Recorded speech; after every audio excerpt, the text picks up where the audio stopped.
चलो देखो भाई, चैप्टर में हम लोग आगे बढ़ रहे हैं और अब हम इस टॉपिक के ऊपर आ गए हैं कि सर्च फॉर जेनेटिक मटेरियल। देखिए इससे पहले तक हम लोगों ने बहुत सारी बातें करी कि क्रोमोसोम डीएनए पैकेजिंग कैसे होती है, क्रोमोसोम क्या होता है, कैसे क्या होता है, हेटेरोक्रोमेटिन यूक्रोमेटिन, यहाँ तक सारी बातें हो गई। अब जो हम लोगों का टॉपिक आता है वो है सर्च फॉर जेनेटिक मटेरियल, ठीक है। और इसके लिए हम लोग थोड़ा सा बोर्ड का यूज करेंगे कि एक साइंटिस्ट थे मिचेल्सन और स्टॉक, और सॉरी एक मिनट, ये सर्च फॉर जेनेटिक मटेरियल तो अपना हो गया था टॉपिक। देखिएगा सर्च फॉर जेनेटिक मटेरियल तो हो गया था, आपको डीएनए रेप्लिकेशन के बारे में पढ़ना है, डीएनए रेप्लिकेशन। हाँ, ये सब चूहे वाला एक्सपेरिमेंट और ये सब तो करा दिया था। हाँ, बैक्टीरियोफेज ये भी करा दिया था, ठीक है। प्रॉपर्टीज बता दी थी जेनेटिक मटेरियल की, डीएनए वाला वायरस और आरएनए वाला वायरस बता दिया था हमने, आरएनए वर्ड बता दिया था। अब यहाँ आना है डीएनए रेप्लिकेशन, ये बात ठीक। चलिए देखिए, डीएनए रेप्लिकेशन को देखने के लिए डीएनए रेप्लिकेशन,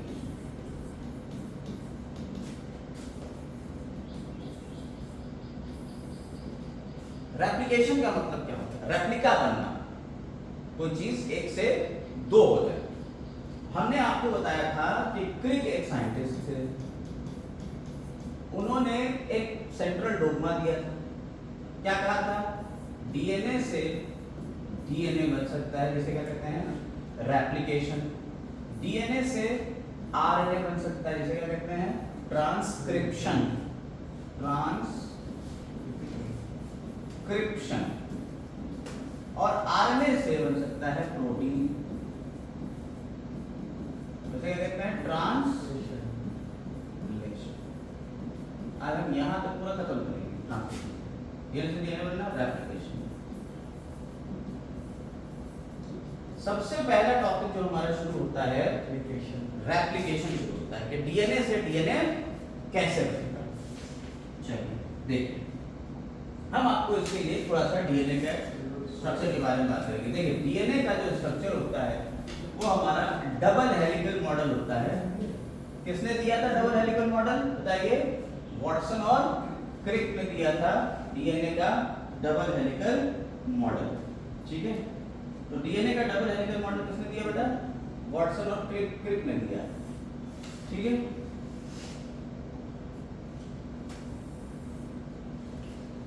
अब देखिए ये जो डीएनए है हमारा, इस डीएनए को हम क्या करते हैं, हम इस डीएनए को थोड़ा सा ऊपर यहाँ ले जाते हैं। अब इस डीएनए को हमें क्या करना है? रेप्लिकेट करना है। क्या करना है? डीएनए को रेप्लिकेट करना है, यानी एक से दो बनाना है। तो रेप्लिकेट करने के लिए क्या करा जाए? क्वेश्चन ये, सबसे पहले आपका जो डीएनए है वो डीएनए के दो पार्ट, ये देखिए दोनों पार्ट एक दूसरे से हाइड्रोजन बॉन्ड के थ्रू जुड़े हुए हैं। ये सारा स्ट्रक्चर आपको बता चुके हैं, याद है कुछ या नहीं? एडेनिन, गुआनिन, थाइमिन, साइटोसिन, और फिर ए के सामने टी, जी के सामने सी, सी के सामने टी के सामने ए के सामने सी के सामने जी, इस तरीके से पूरा डीएनए आपका। हम सबसे पहले क्या करेंगे? इस डीएनए को सबसे पहले अगर दो करना है, बिल्कुल वैसे जैसे आपकी चेन देखिए जिस तरीके से लॉक रखती है ना। फिर इसे अनजिप करते हैं। अनजिप करने में सबसे पहले क्या होता है आपका डीएनए जो है अनजिपिंग, ये हाइड्रोजन बॉन्ड टूटेंगे और ये कुछ इस शेप में स्ट्रक्चर, इस शेप में स्ट्रक्चर आ जाएगा। समझ में आई बात नहीं? कितना समझ में आया? थोड़ा थोड़ा लीजिए, ज्यादा नहीं। फिर क्या होगा? इसके ऊपर जैसे ए टी जी सी अलग हो गया, इधर ए के सामने क्या आएगा? टी, टी के सामने क्या होगा? ए, जी के सामने सी और सी के सामने जी, ये अलग अलग हो गए। अब क्या होगा? नया ए के सामने टी आ जाएगा, इधर टी के सामने ए आ जाएगा, टी के सामने टी आ जाएगा, टी के सामने जी आ जाएगा, ये नया हो जाएगा। और ऐसे ही इसके सामने क्या करना है? एक न्यूक्लियोटाइड ही तो जोड़ना है, नया न्यूक्लियोटाइड जोड़ते हैं। टी के सामने क्या आ गया? ए के सामने क्या आ गया? टी, सी के सामने क्या आ गया? जी, और जी के सामने आ गया सी। देखिए बिल्कुल ये वाला आ गया, दोबारा कॉपी हो गई। और इधर वाले का इधर। ऐसे ही खुलता जाएगा, इस पर नए जुड़ते चले जाएंगे और थोड़ी देर बाद इधर एक नया डीएनए का स्ट्रैंड होगा, इधर एक नया डीएनए का स्ट्रैंड होगा, डीएनए रेप्लिकेट हो गया, 1 से 2 हो गए। इसी को रेप्लिकेशन कहते हैं, डीएनए में 1 से 2 हो जाएंगे। तरीका ये होगा, एक बेसिक तरीका दिमाग में आ गया। अच्छा, अब इसकी बात अगर आप कर रहे हैं तो आप जरा ध्यान से देखिए, ये जो पुराना वाला स्ट्रैंड, हम इसको कलर दूसरा दे देते हैं, हम इसका कलर दूसरा कर देते हैं पुराने वाले स्ट्रैंड का।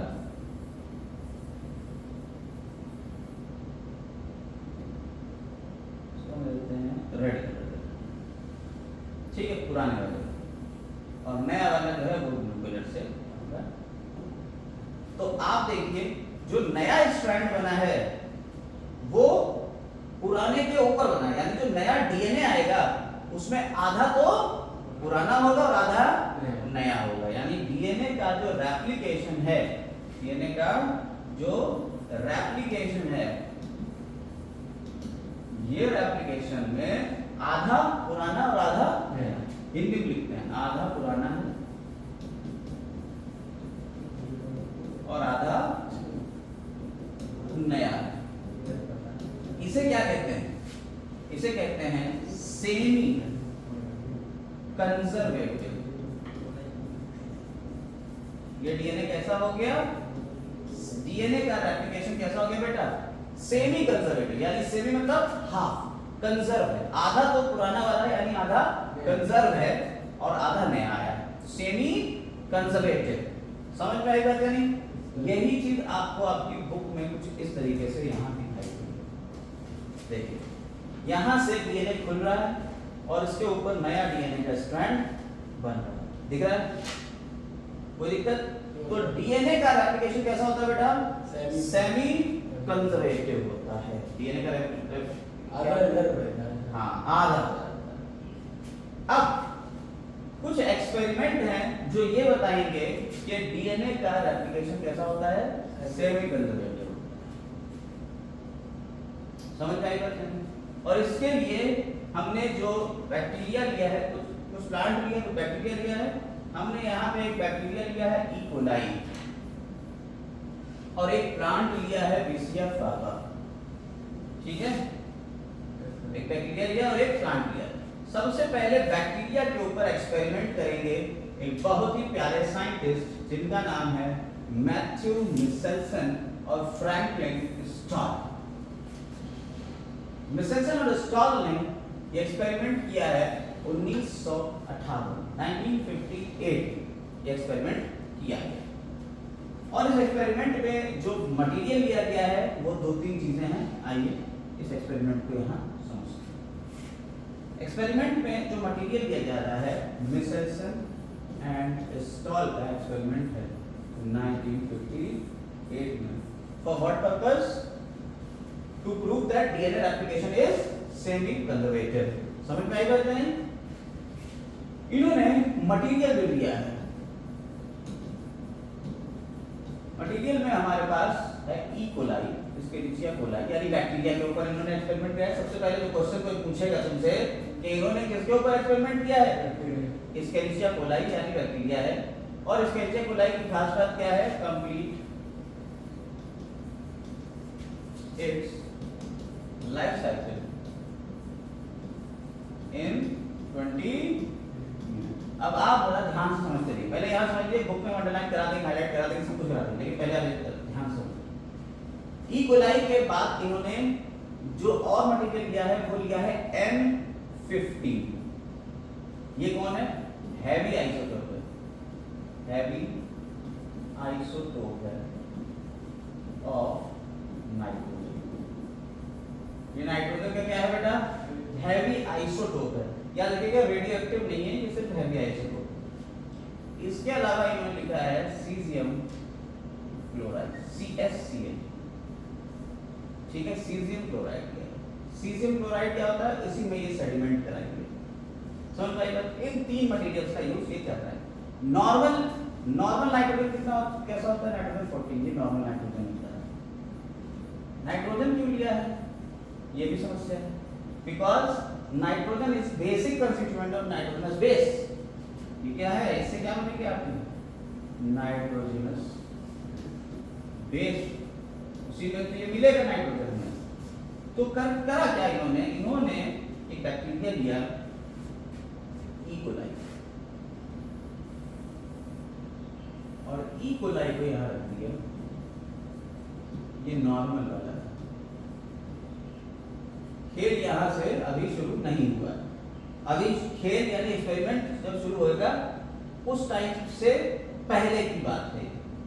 उन्होंने करा, उन्होंने ये जो मीडियम लिया जिसके अंदर ये ग्रो करेगा, बैक्टीरिया है, ये खाएगा पिएगा रेप्लिकेट करेगा, और ये कितने देर में रेप्लिकेट कर जाएगा? सिर्फ और सिर्फ 20 मिनट। अरे बैक्टीरिया का लाइफ साइकिल पूरा हो गया, यानी लाइफ साइकिल पूरा होने मतलब क्या है? बैक्टीरिया है, इसमें फ्यूजन होगा और फ्यूजन होने के बाद 1 से 2 में आ जाएगा। कितनी देर लगेगी इस प्रोसेस में? 20 मिनट, केवल 20 मिनट। ठीक है, तो इस बैक्टीरिया को लेके इन्होंने क्या करा है, ये जो माहौल लिया है, जो न्यूट्रिएंट मीडियम लिया है, इस न्यूट्रिएंट मीडियम की खास बात यह है कि इसमें नाइट्रोजन जो है 15 है। नाइट्रोजन जो है वो कैसी है? 15 वाली है। नाइट्रोजन ली है इन्होंने नाइट्रोजनस बेस 15 वाली, जिससे अब जो नई इसके नीचे को लाइट 20 मिनट बाद बनेगी, उसमें नाइट्रोजन बेस कौन सा होगा? 15 वाला होगा। मेरी ये बात समझ में आई? बात को पकड़ा आपने? तो इस तरह से इस ई कोलाई के अंदर इतनी देर तक इसे रेप्लिकेट होने देंगे कि पूरा का पूरा ई कोलाई के अंदर जो डीएनए होगा, डीएनए किसका बन जाएगा? नाइट्रोजन 15। तो डीएनए के अंदर पूरे में क्या हो गया? नाइट्रोजन 15 नॉर्मल डीएनए से ज्यादा अमाउंट में आ जाएगा। समझ में आ रही बात है? नहीं कोई दिक्कत इसमें? अच्छा, तो डीएनए जो है वो N15 वाला यहाँ पे हो गया। अब जरा ध्यान से समझना, N15 का मतलब क्या हुआ? जो ये बैक्टीरिया है ई कोलाई, इसके अंदर जो डीएनए होगा, डीएनए के दोनों स्ट्रैंड पे N15 और N15 रहेगा। बात है, ये हमें समझाना था। यानी एक्सपेरिमेंट की शुरुआत जो होगी वो यहाँ से होगी कि डीएनए का जो दोनों स्ट्रैंड होंगे वो कौन से होंगे? N15 वाले होंगे। यानी इस बैक्टीरिया के अंदर जो डीएनए है, डीएनए का ये होगा कॉन्स्टिट्यूएंट। समझ में आई बात है? यहाँ तक दिमाग में घुस गई बात? अब आगे की कहानी सुनते हैं, शुरू करते हैं। तो इसको हम कर लेते हैं कॉपी, और इसको नेक्स्ट पेज से शुरू करते हैं। हमने क्या करा? हमने मतलब निसेल्सन स्टॉल ने क्या करा? निसेल्सन स्टॉल ने इस बैक्टीरिया को, जिसके अंदर डीएनए N15 वाला था, इसको उठाया और इस बैक्टीरिया को रख दिया नॉर्मल वाले में। बैक्टीरिया एक नॉर्मल, यानी कि पहले N15 वाला था। हमें ये कैसे पता चलेगा N15 है? ये कैसे पता चलेगा? इन्होंने कुछ नहीं करा, बहुत सिंपल सी। इन्होंने इस बैक्टीरिया को उठाया, एक टेस्ट ट्यूब में रखा, उस टेस्ट ट्यूब में डाल दिया सीजियम क्लोराइड CaCl2, क्या है? सीजियम क्लोराइड, और इस बैक्टीरिया को उसमें डाल दिया। ये बैक्टीरिया धीरे धीरे धीरे धीरे करके सेडिमेंट हुआ। सेडिमेंट हुआ तो ये कहाँ पे आ गया? ये यहाँ पे आके रुक गया। यानी कि हमने इस पॉइंट को मार्क कर दिया कि ये कौन सा पॉइंट है? ये N15 वाला पॉइंट है, क्योंकि ये हैवी आइसोटोप था। हैवी की वजह से तो ये नीचे आ गया। मेरी बात समझ में आई दिमाग में? तो सबसे नीचे की तरफ मार्क कर दिया हमने ये, और इस बैक्टीरिया को उठा के हमने इसमें डाल दिया, और इस मटेरियल में अब जो नाइट्रोजन रखेंगे वो नाइट्रोजन कौन सी होगी? N14 normal. और इसमें डाला कौन सा? N15 वाला डाला। और ये अब अगले 20 मिनट में 1 से 2 हो जाएंगे। नहीं समझे बात? तो डीएनए जो है वो भी तो 1 से 2 हो जाएंगे।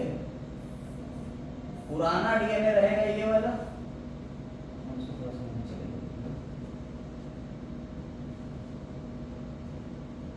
ठीक है? पुराना डीएनए तो एक स्ट्रैंड तो यही रहेगा, और दूसरा स्ट्रैंड कैसा हो जाएगा? दूसरे स्टैंड पे नया चढ़ा देंगे N14 वाला। मान लो N14 वाला हमने रेड कलर से कर देते हैं, इसको क्या करते हैं रेड कलर से कर देते हैं। तो जो नया स्टैंड बनेगा इसके ऊपर कैसा होगा, रेड कलर का होगा।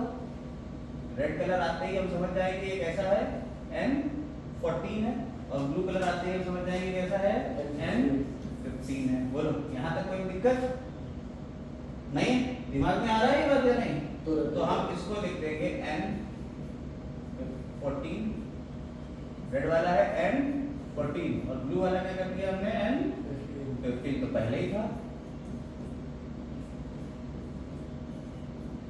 अब हम कैसे इसे पता लगाएं कि भाई साहब ये डीएनए जो है, भाई ये सेल तो 2 हो गई, ये तो हमें पता ही है कि सेल हमारी 2 हो गई, 1 से 2 हो गई। हम इसी सेल को उठाएंगे और फिर सीजियम क्लोराइड में डालेंगे अगली बार, यानी अगले 20 मिनट बाद हमने इसको फिर से सीजियम क्लोराइड में डाल दिया। जब सीजियम क्लोराइड में डाला तो अब की बार क्या हुआ कि पुराना तो यहाँ पे था ही था, लेकिन अब जो आएगा अब तो कौन सा होगा, नया वाला होगा, ये वाला। दिमाग में आ रही बात है नहीं? ये जो नया वाला बनेगा ये कहाँ आ गया, ये पॉइंट थोड़ा सा नीचे से ऊपर आ गया। पहले वाला पॉइंट कहाँ था, यहाँ पे मार्क था। अब की जो आया नया वाला वो कहाँ आ गया, थोड़ा ऊपर आ गया। ऊपर क्यों आया बताओ? क्योंकि थोड़ा हल्का हुआ।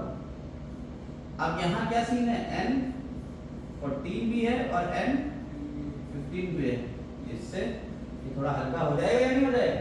यानी आफ्टर 20 मिनट्स खेल ये हो गया, ये थोड़ा उठ गया ऊपर को। समझे या नहीं? बोलो दिमाग में आ रहा है बात नहीं?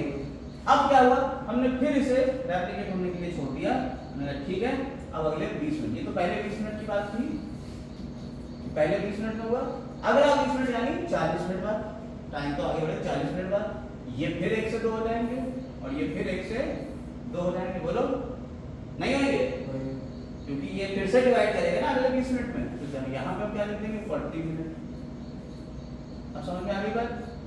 यहाँ पे एक तो स्ट्रैंड ब्लू वाला होगा, इधर भी एक स्ट्रैंड ब्लू वाला होगा और दूसरा स्ट्रैंड रेड वाला होगा। और यहाँ मटेरियल कौन सा है, वही पड़ा हुआ है, उसी में ही करने जा रहे हैं, करते रहो भैया। तो इसके ऊपर तो रेड वाला ही आ जाएगा नया, और इसके ऊपर भी रेड वाला आ जाएगा नया। बोलो यहाँ तक कोई समस्या नहीं? दिमाग में ये बात आ रही है कैसे हो रहा है? ये ऐसे हो रहा है, आधा पुराना आधा नया, फिर पुराने के ऊपर फिर नया लग जाएगा। समझ में आ रही बात है नहीं? तो इसीलिए पुराना है, देखिए ये 2 खुल जाएंगे, इसके 2 खुल गए तो एक लाल वाला यहाँ नीचे आ गया, ब्लू वाला ऊपर चला गया, और जो नया बन रहा है वो तो हमेशा लाल ही वाला बनेगा क्योंकि N14 वाला ही। समझ में आई बात? तो नया वाला ये आ गया, नया वाला ये आ गया, इस पे भी नया वाला ये आ गया, नया वाला। तो यहाँ कैसा हो गया N14 N14, बोलो। और यहाँ N14 और N15, यहाँ पे भी N14 और N14 दोनों है ना, और यहाँ पे N14 और N15। समझ में आई बात है नहीं? बोलो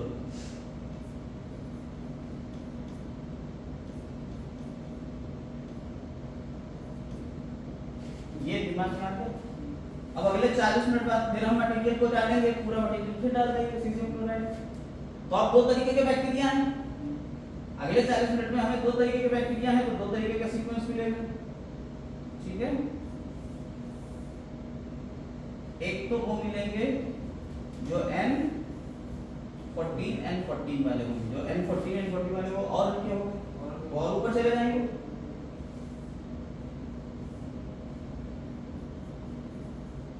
बहुत प्यार से समझा रहा है, बहुत इजीली। N14 N14, ठीक। जो दूसरे वाले होंगे यानी ये वाले, ये यहां होंगे N14 N15। बोलो यहां तक बात समझ में आई है? तो आप देखिए पहले स्टेप में ये हुआ, ये अगले 40 मिनट बाद होगा। पहले स्टेप में ये हुआ कि बिल्कुल नीचे चला, फिर धीरे से ऊपर आया, फिर धीरे से और ऊपर आ गया, इसका मतलब क्या है, डीएनए का रेप्लिकेशन जो हो रहा है वो कैसे हो रहा है, सेमी कंजर्वेटिवली हो रहा है, यानी आधा आधा हो रहा है, तभी ये काम हो रहा है, वरना ये एकदम से ऊपर आ सकता था, अगर पूरा होता तो ये पूरा ऊपर आ जाता। नहीं समझे बात? तो इस तरीके से मिसेल्सन और स्टॉल ने ये समझा दिया that DNA replication semi conservative nature का होता है। समझ में आई? आइए बुक में से पढ़ें। यहाँ तक समझ में आ गया ना? बिल्कुल सही समझ में आ गया। भैया एक क्वेश्चन पूछा जाता है, हाँ इससे क्वेश्चन पूछा जाता है, वही तो क्वेश्चन पूछा जा रहा है, जो क्वेश्चन पूछा जाता है वो बता रहा है कि क्या क्वेश्चन ऐसे आएगा। इससे क्वेश्चन ये आएगा, तो फिर बताओ अगले 80 मिनट में ये कितना हो जाएगा, इसमें कितना डीएनए मिलेगा N15 वाला, अगले 80 मिनट में N15 वाले कितने स्ट्रैंड्स होंगे? N15 के सिर्फ 2 ही स्ट्रैंड होंगे, ये दिमाग में रखना है। कैसे N15 से चले, N15 वाले देखिए यहाँ पे 2 ही स्ट्रैंड है, एक ये और एक ये, फिर ये आगे डिवाइड करेगा, ब्लू वाले तो 2 ही रहेंगे क्योंकि ब्लू वाला मटेरियल इसमें डल ही नहीं रहा है, N14 का ही मटेरियल डल रहा है, तो ब्लू वाला मटेरियल तो 2 ही रहेंगे या नहीं रहेंगे, बोलो दिमाग में आया या नहीं? बाकी ये अलग होगा, ये अलग होगा, ये होते चले जाएंगे। इस तरह के क्वेश्चन में प्रैक्टिस कराएंगे, हम तुमसे क्वेश्चन करवाएंगे, और ये क्वेश्चन आ चुका है अभी लेटेस्ट 2023 24 25 के नीट में कहीं पे था ये क्वेश्चन, इसलिए कहना ये थोड़ा सा ध्यान से समझना, ये वाला क्वेश्चन आ सकता है मिसेल्सन स्टॉल से। सेम एक्सपेरिमेंट विसिया फैबा यानी ब्रॉड बीन के ऊपर सेम ईयर में यानी 1958 में परफॉर्म किया था टेलर साहब ने। क्या नाम था उनका? टेलर। उन्होंने ये एक्सपेरिमेंट किया था, टेलर एट ऑल मतलब टेलर और उनके साथियों ने। समझ में? मेन वही थे, लीड वही करते थे। बात समझ में आ गई? आइए अब बुक में देख लेते हैं क्या लिखा हुआ है। ये पूरा तो समझ में आ गया एक्सपेरिमेंट, बुक में बस अब पढ़ना ही पढ़ना बाकी रह गया है। आइए देखिए फटाफट देखते हैं। इन्होंने क्या करा, इन्होंने करा they grew Escherichia coli medium containing N14, N का मतलब क्या हुआ, NH4Cl, अमोनियम क्लोराइड की बात हो रही है, यहीं से आपको मिलता है N। समझ में आई? उसमें हैवी आइसोटोप था, only nitrogen source for many generation, तो ये नाइट्रोजन का सोर्स यही था NH4Cl। कई जनरेशन के लिए, वही 20 मिनट बाद 40 मिनट बाद जितनी भी जनरेशन है वो यही तो था, और उससे रिजल्ट क्या निकला? उसका रिजल्ट ये हुआ कि सारे के सारे उसमें भर गया क्या, N15 वाला। समझ आ गई बात? कैसे N15 वाला हो गया? नॉर्मल N14 वाला कैसे N15 वाले में बदला, समझ में आया? आओ देखो, यहाँ देखो, नॉर्मल N15 वाला कैसे N14 वाले में बदल गया। बिल्कुल इसका रिवर्स कर दो, ऐसे ही N14 वाला N15 वाले में बदल जाएगा। समझ में आ गई बात या नहीं? और हमने वो वाला उठा के N15 वाला और यहाँ से एक्सपेरिमेंट को शुरू किया। देखिए यही बात तो लिखी है इन्होंने, ठीक? This heavy DNA molecule could be distinguished from the normal DNA by centrifugation। ये कौन सी टेक्निक है? Centrifugation technique. हाँ, जैसे सेंट्रीफ्यूगेशन टेक्निक होती है, आप याद रखिए कि एक घुमाने वाली टेक्निक, टेस्ट ट्यूब में से ले लिया और उसको पकड़ा और घुमा दिया अटके, तो क्या होगा, हैवी चीजें इधर आ जाएंगी, लाइट चीजें इधर चली जाएंगी, उस तरह की चीजें होती हैं, तो सेंट्रीफ्यूगेशन होता है। तो कह रहे हैं डीएनए को सेंट्रीफ्यूगेशन मेथड है किसमें, सीजियम क्लोराइड डेंसिटी ग्रेडियंट, ठीक है, डेंसिटी ग्रेडियंट सेंट्रीफ्यूगेशन करेंगे और हम डिस्टिंग्विश कर लेंगे कि हैवी वाला यहाँ होगा और लाइट वाला यहाँ होगा। ये कह रहा है कैसे डिस्टिंग्विश करेंगे हैवी को लाइट से, कैसे डिस्टिंग्विश करेंगे, डीएनए को सेंट्रीफ्यूगेशन इन सीजियम क्लोराइड डेंसिटी ग्रेडियंट। समझ में आएगा? अब अगला पॉइंट क्या करना, ये तो पहला पॉइंट था सिनेरियो बनाने का कि क्या क्या चीजें यूज करेंगे, कैसे कैसे करेंगे। दूसरे पॉइंट से क्या करना, they transfer the cells into medium of normal NH4Cl। अब की मीडियम कैसा लिया है, नॉर्मल लिया है NH4Cl वाला, जैसे कि हमने लिया हुआ N14 वाला मीडियम, ये नॉर्मल मीडियम। N14 क्या है, NH4Cl है जिसमें N14 वैल्यू है, और यहाँ हमने जो मीडियम लिया था इससे पहले वाला, ये वाला जो मीडियम था वहाँ NH4Cl कौन सा लिया था, N15 वाला लिया था, तभी तो ये हमारा नाइट्रोजन 15 हो गया। समझ में आई बात है? कोई दिक्कत इसमें? अब इसे अगले 20 मिनट में ये डीएनए रेप्लिकेट करेगा और रेप्लिकेट करने के बाद क्या करा इन्होंने, पहला हाइब्रिड मिल गया N15 N14 समझ में आई। फिर इसके बाद तीसरे पॉइंट पे क्या करेंगे, 20 मिनट के बाद अगले 20 मिनट में क्या होगा, यानी 40 मिनट में क्या हो जाएगा, सेकंड जनरेशन मिलेगी। 40 मिनट में क्या हो जाएगा बेटा, सेकंड जनरेशन मिलेगी। और सेकंड जनरेशन में क्या हो जाएगा, कंडीशन दोनों आ जाएंगी, लाइट भी आ जाएगा और हैवी भी आ जाएगा। बोलो समझ में आ रही बात है नहीं, कोई दिक्कत नहीं, बिल्कुल साफ सुथरा समझ में आ रहा है। बोलो भाई साइन को समझ में आ रहा है नहीं, ठीक। तो इस तरह से अब if E coli was allowed to grow 80 minute, अगर 80 मिनट तक हो रहा है तो क्या होगा, कर लोगे, कर लोगे। अभी तो 40 मिनट में था, यानी अगले उसके आगे की 2 जनरेशन और बना देना बस। आ जाओ यहाँ सेम एक्सपेरिमेंट, वो तो था ई कोलाई। ई कोलाई क्या था, ई कोलाई क्या होता है, बैक्टीरिया।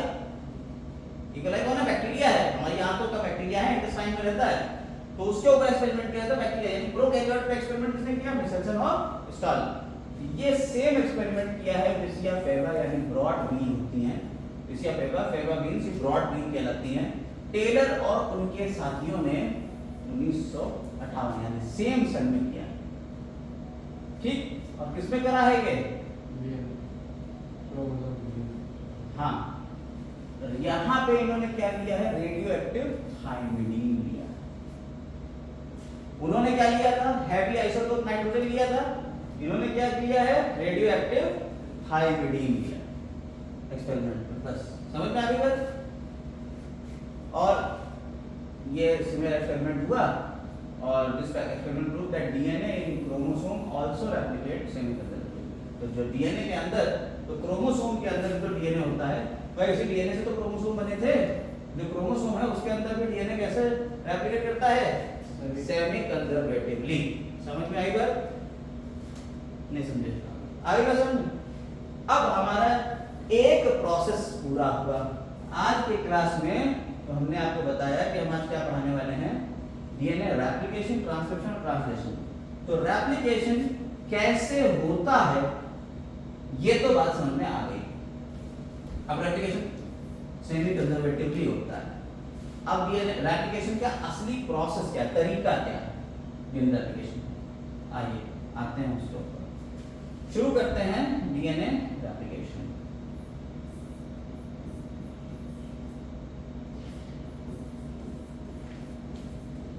कहानी है बहुत ही बढ़िया, सुनना। अगले 20 मिनट में तुम भी रटा हुआ बोलोगे, बिल्कुल रटा। देखिए सबसे पहले क्या होगा, डीएनए को रेप्लिकेट करना है, यानी डीएनए के एक स्ट्रैंड से हमें डीएनए के 2 स्ट्रैंड बनाना है ना। डीएनए के एक स्ट्रैंड से हमें डीएनए के 2 स्ट्रैंड बनाना है। मान लीजिए एक डीएनए का स्ट्रैंड ये था और दूसरा स्ट्रैंड ये था, ठीक। डीएनए के ये 2 स्ट्रैंड थे और दोनों हाइड्रोजन बॉन्ड्स के थ्रू ये जुड़े हुए थे। अब इन दोनों स्ट्रैंड को हमें सबसे पहले क्या करना है बेटा, सबसे पहले काम क्या होगा, हमें सेपरेट करना होगा, अलग करना होगा। अच्छा भाई चलो सर आपकी बात हम मान लेते हैं, स्ट्रैंड को अलग कर ले रहे हैं, इसको अलग कर लेना। चलो अब नया डीएनए बनने के लिए इसके ऊपर क्या होगा भैया, यहाँ आपने जो तोड़े थे बॉन्ड्स, ये जो बॉन्ड्स तोड़े थे,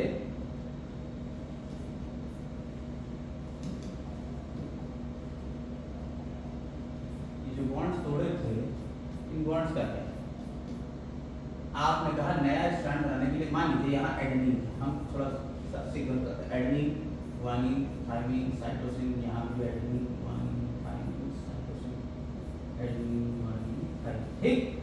इसके इधर क्या जाएगा, एडेनिन के सामने क्या जाएगा, थायमिन होगा, इसमें cytosine, adenine, guanine, thymine, cytosine, adenine, फिर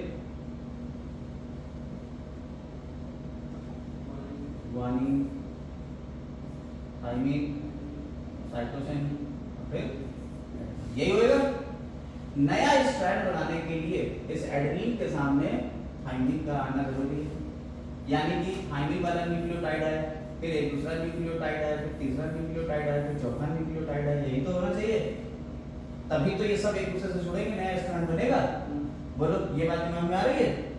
तो इसका मतलब है ये नया स्ट्रैंड बनने के लिए भाई साहब हमारे पास सबसे पहले तो ये न्यूक्लियोटाइड्स होना चाहिए, तभी तो इसमें आके जुड़ेंगे। और न्यूक्लियोटाइड्स कैसे होते हैं साम भाई? एक न्यूक्लियोटाइड में कितनी चीजें हैं? एक तो होती है शुगर, एक क्या होती है हमारी? शुगर होती है। ये कौन सी शुगर है? पेंटोस 5 कार्बन वाली शुगर है। और डीएनए बनाना है तो डीऑक्सीराइबोस शुगर होगी। इस शुगर में कनेक्टेड होता है हमारा नाइट्रोजनस बेस, ठीक है, एडेनिन, गुआनिन, थाइमिन, साइटोसिन कोई भी हो सकता है, मान लो यहाँ एडेनिन है, और इस शुगर में क्या कनेक्ट करता है? फास्फोरिक एसिड, तभी तो बनेगा एक न्यूक्लियोटाइड। यानी कि इस ये तो पूरा न्यूक्लियोटाइड है ही है। अब इस न्यूक्लियोटाइड में ये वाला न्यूक्लियोटाइड आके जब जुड़ेगा, ऐसे कई न्यूक्लियोटाइड आके जुड़ते रहेंगे तो पॉलीन्यूक्लियोटाइड चेन बन जाएगी, तो एक के ऊपर दूसरा डीएनए बन जाएगा। ये बात तो समझ में आ गई है साइम भाई को? समझ में आ गई? बहुत सही से समझ में आई। लेकिन ये बना के हम जो रख रहे हैं इसका नाम क्या था? Adenosine deoxy adenosine monophosphate.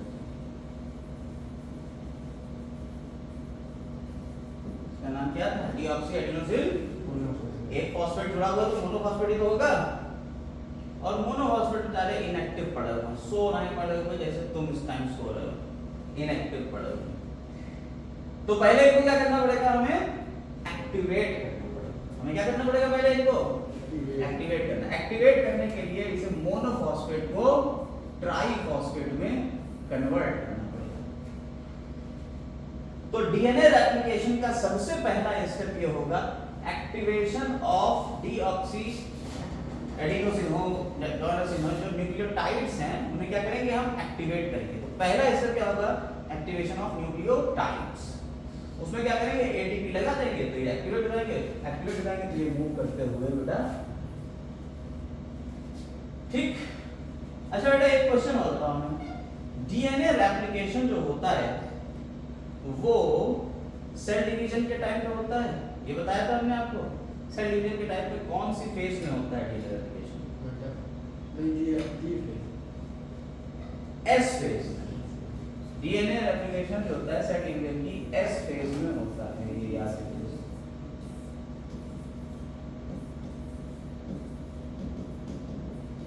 जब सेल डिवीजन होगा तो उसकी एस फेज में डीएनए रेप्लिकेशन होगा, जिसका पहला स्टेप क्या होगा? अब यहाँ हम लोग थोड़ा सा नेक्स्ट फेज के ऊपर, अभी इस वाले पे तो थोड़ी गलती करेंगे, नेक्स्ट फेज के ऊपर से शुरू करेंगे। सबसे पहला स्टेप हमारा क्या होता है?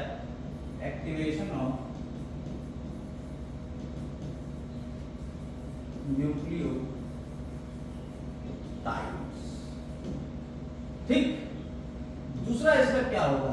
जो डीएनए का हेलिक्स है उसे क्या करना है? अनजिपिंग, अनजिपिंग करेंगे, unzipping of DNA double helix, ठीक। हम उसे अनजिप करें या अनवाइंड करें, ठीक। हम अनवाइंडिंग कर देंगे, ऐसे था इसको खोल के तो दो सीढ़ियां अलग अलग, जैसे कि अभी आपने पीछे देखा ये तो अलग अलग अनवाइंड करिए, ठीक। तीसरा काम क्या करेंगे? अब तीसरा काम क्या करेंगे? जब अनवाइंड हो जाएगा तब पेयरिंग, बेस पेयरिंग करेंगे। चौथा काम क्या करेंगे? एक्टिवेशन कराएंगे भैया इसको। फिर आगे देखिए हम आपको बहुत बेसिक सी बात बता जा रहा है, ध्यान से सुनिएगा। आपने कहा एडेनिन के साथ में थाइमिन जुड़ गया, गुआनिन के साथ में साइटोसिन जुड़ गया, थाइमिन के साथ में एडेनिन जुड़ गया और साइटोसिन के साथ में गुआनिन जुड़ गया, ठीक। अब ये तो लटके हुए हैं हवा में, ये एक दूसरे से कहां जुड़े? एक दूसरे जुड़ने के लिए पॉलीमराइजेशन करना पड़ेगा, पॉलीमराइजेशन, नहीं समझे? और पॉलीमराइजेशन के लिए एक एंजाइम आएगा, इसे कहेंगे डीएनए पॉलीमरेज, ये डीएनए पॉलीमरेज का नाम दिमाग में रख लीजिए, यहाँ से लेकर बायोटेक्नोलॉजी तक यही चलता है।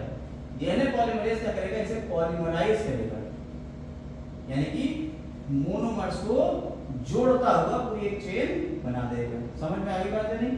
और ये चेन जब बन गई तो ये दूसरी चेन तैयार हो गई। लेकिन भाई साहब एक बड़ी समस्या क्या है? समस्या है नखरा। नखरे तुम जानते ही हो, होते हैं कुछ लोगों के, ठीक? वो नखरे हम लोग उठा नहीं पा रहे हैं, इसीलिए हम लोग सिंगल हैं।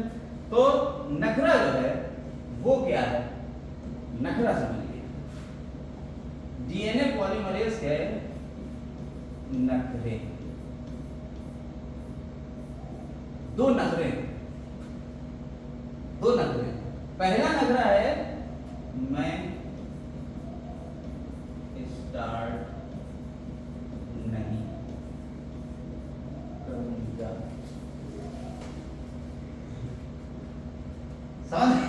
समझ रहे हो? ये इसका क्या है? पहला, मैं स्टार्ट नहीं करना, तो तुम ही को पड़ेगा। दूसरा, या कोई और आए स्टार्ट करने के लिए, मैं तो नहीं करता। दूसरा नखरा ये है, मैं हमेशा पॉलीमराइजेशन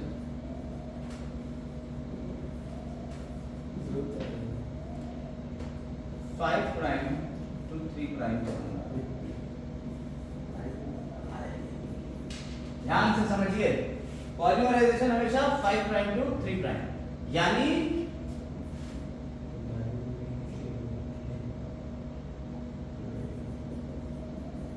नया स्ट्रैंड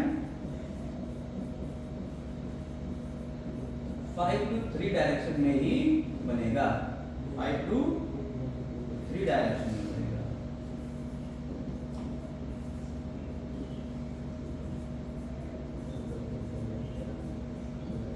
बेटा ध्यान नहीं दे रहे हो तुम लोग? Yes sir. तो डीएनए पॉलीमरेज के कितना नखरे हैं? 2 नखरे हैं कि मैं स्टार्ट नहीं करूंगा, और दूसरा नखरा है मैं बनाऊंगा नया स्ट्रैंड हमेशा 5 प्राइम टू 3 प्राइम। अब हमने हमारे पास स्ट्रैंड बाय डीएनए का जो डबल हेलिकल मॉडल है, उसमें ये हमारा 5 प्राइम है, ये 3 प्राइम है, दूसरा ये 3 प्राइम होगा, ये 5 प्राइम होगा। नया स्ट्रैंड ये कह रहा है हमेशा 5 प्राइम टू 3 प्राइम, यानी इधर हमारा 3 प्राइम होना चाहिए, तभी तो नया स्ट्रैंड बनेगा। टी के सामने जो ए आएगा ये 5 प्राइम का होगा। कह रहा हम हमेशा 5 प्राइम टू 3 प्राइम चलेंगे, यानी एक स्ट्रैंड में ये हमेशा ऐसे पॉलीमराइजेशन कराएगा, दूसरे स्ट्रैंड में यहाँ पे 5 प्राइम आएगा इसका, दूसरे स्ट्रैंड में ये ऐसे पॉलीमराइजेशन कराएगा। समस्या समझ लो? अभी समस्या तो समझ में नहीं आती, समस्या भी समझाने जा रहा हूं। इसकी समस्या एक बहुत बड़ी आने वाली है, और वो समस्या क्या है? समस्या है ये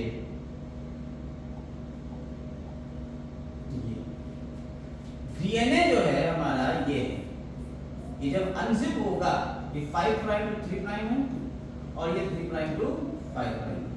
ये जब अनजिप होगा तो ये इसकी 5 प्राइम होगी और ये इसकी 3 प्राइम होगी, और ये इसकी 3 प्राइम होगी और ये इसकी 5 प्राइम होगी। समझे? जब ये अनजिप होगा तो डीएनए पॉलीमराइजेशन एक में तो शुरू होगा ऐसे, और दूसरे में डीएनए पॉलीमराइजेशन शुरू होगा ऐसे। समझ में आई बात या नहीं? ये बात समझ में आई? क्योंकि नया स्ट्रैंड इसका 5 प्राइम यहाँ होगा, जहां तक खुल गया वहां तक ये 3 प्राइम एक्ट करेगा, तो 5 प्राइम यहाँ हो जाएगा। समझ में आई बात? तो एक स्ट्रैंड चलेगा ऐसे पॉलीमराइजेशन करेगा, दूसरे स्ट्रैंड में ऐसे पॉलीमराइजेशन होगा। आपको यहाँ अगर ना समझ में आ रहा हो तो आपकी बुक में बहुत अच्छे से बना हुआ रहेगा। एक में ऐसे चलेगा, दूसरे में ऐसे चलेगा, यानी कि आपका डीएनए का स्ट्रैंड जो है वो क्या होगा?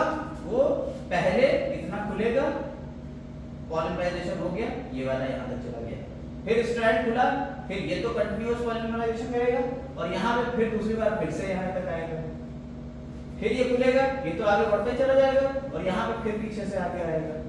ये बात समझ में आ रही है या नहीं? अनजिपिंग हो रही है। आप कभी जिप को एक साथ थोड़ी बोलते हो, जिप एक एक करके खुलती है ऐसे, ठीक है? अनजिपिंग फैशन है। समझ में आएगा? हम आपको क्या कर रहे हैं? आपको पढ़ा रहे हैं डीएनए रेप्लिकेशन, और उसके कुछ बेसिक्स सिखा रहे हैं। बेसिक्स का मतलब है डीएनए रेप्लिकेशन होता कैसे। सबसे पहले मैंने बताया डीएनए रेप्लिकेशन सेमी कंजर्वेटिवली होता है, आधा आधा होता है, यानी आधा पुराने पे और आधा नया, ये बात समझ में आ गई। इसके बाद डीएनए रेप्लिकेशन का तरीका बता रहे हैं, उसके लिए हमें ये पता होना चाहिए कि कैसे होगा। तो पहला स्टेप होता है, आपने न्यूक्लियोटाइड्स को एक्टिवेट कर लिया वो, और डीएनए को साइमल्टेनियसली क्या कर लिया, अनजिप कर लिया, खोल लिया। जब खोलेंगे तो वो न्यूक्लियोटाइड्स यहाँ पे आके अटैच हो जाएंगे। अटैच होने के बाद क्या होगा, उन्हें पॉलीमराइजेशन करना पड़ेगा। पॉलीमराइजेशन करने के लिए डीएनए पॉलीमरेज है, और डीएनए पॉलीमरेज के कितने लग रहे हैं, 2 लग रहे हैं कि ये या तो स्टार्ट करना करा के हमें 2, और दूसरा काम है मैं हमेशा 5 से 3 प्राइम में ही करूंगा, 2 लग रहे हैं। यानी DNA polymerisation performs only in 5 to 3 direction. Clear? Start करने के लिए यहां पे हम जो यूज करेंगे आरएनए प्राइमर यूज करेंगे, आरएनए प्राइमर।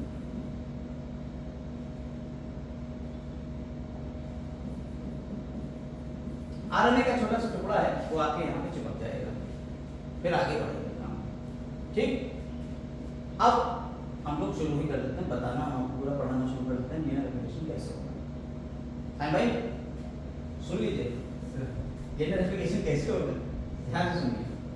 सबसे पहले आपका जो डीएनए है, अब ध्यान से सुनते रहिएगा, एक एक पॉइंट पे आपके क्वेश्चन बनेगा, हर पॉइंट पे एक एक क्वेश्चन। तो इधर आ जाओ, पीछे चले जाओ, हर पॉइंट पे क्वेश्चन बनेगा। देखिए क्या होता है, सबसे पहला काम डीएनए को क्या करना है, हमें अनवाइंड करना है, क्योंकि डीएनए में हाइड्रोजन बॉन्ड्स हैं। सबसे पहले से सिंगल बॉन्ड, सिंगल लाइन पे लाना है। अनवाइंडेज नाम का एंजाइम आएगा, अनवाइंडेज। और इससे पहले कि ये हो एंजाइम है, हमें सबसे पहले डीएनए में ये लोकेशन, डीएनए कहाँ होगा हमारा, देखिए न्यूक्लियस के अंदर होगा। तो कौन सी फेज, एस फेज। कौन सी लोकेशन, न्यूक्लियस। न्यूक्लियस के अंदर ये आपका डीएनए पड़ा हुआ है। अब डीएनए तो पूरा है, इतना लंबा, ढेर सारा, अब बताया 2.2 मीटर, क्या पूरा डीएनए में कहीं से भी शुरू होगा, नहीं, किसी एक पर्टिकुलर पॉइंट से शुरू होगा। डीएनए में जिस पॉइंट से रेप्लिकेशन स्टार्ट होगा उसे कहते हैं ORI, पूरी, origin of replication, origin of replication, ये ना रेप्लिकेशन की ये क्या है बेटा, ओरिजिन है, वो पॉइंट जहां से स्टार्ट होने के लिए ये पॉइंट। अब कैसे होगा, सबसे पहले एनवाइंडेज आएगा, इसका नाम जो आपको पढ़ना है, जो सीखना है 12th क्लास में, बहुत इंपॉर्टेंट एंजाइम जिसका नाम है हेलिकेज। हेलिकेज ये हेलिक्स को खोल देगा, डीएनए के जो हेलिक्स हैं ये हेलिकल स्ट्रक्चर्स को खोलेगा, क्या नाम उसका, क्या, हेलिकेज। और क्या करता है ये कट करता है हाइड्रोजन बॉन्ड्स को, हाइड्रोजन बॉन्ड। जब हाइड्रोजन बॉन्ड्स को ये कट करेगा तो ये यहाँ से हाइड्रोजन बॉन्ड कट होने लगेंगे। जब ये हाइड्रोजन बॉन्ड यहाँ से कट होंगे तो डीएनए अब फैलेगा, समझ में आ रही? जब डीएनए फैलेगा तो कुछ इस तरीके से हो जाएगा, और हम इसको इस तरीके से दिखाएं अगर हम इस फैशन में, तो ये इसे कह देते हैं रेप्लिकेशन। रेप्लिकेशन बहुत ध्यान से सुनना बेटा, रेप्लिकेशन फॉर्क, इसे क्या कहते हैं हम बेटा, रेप्लिकेशन फॉर्क। अब लेकिन डीएनए के बारे में तुम्हें एक बहुत बड़ी बात बताई कि डीएनए वैसा ही है कि गर्म करोगे जैसे ही ठंडा होगा फिर से जुड़ जाएगा। तुमने इसे काटा, काट के तुम आगे बढ़े, पीछे से फिर जुड़ जाएगा, तो उसको क्या करेंगे, स्टेबलाइज करेंगे। तो डीएनए को सबसे पहले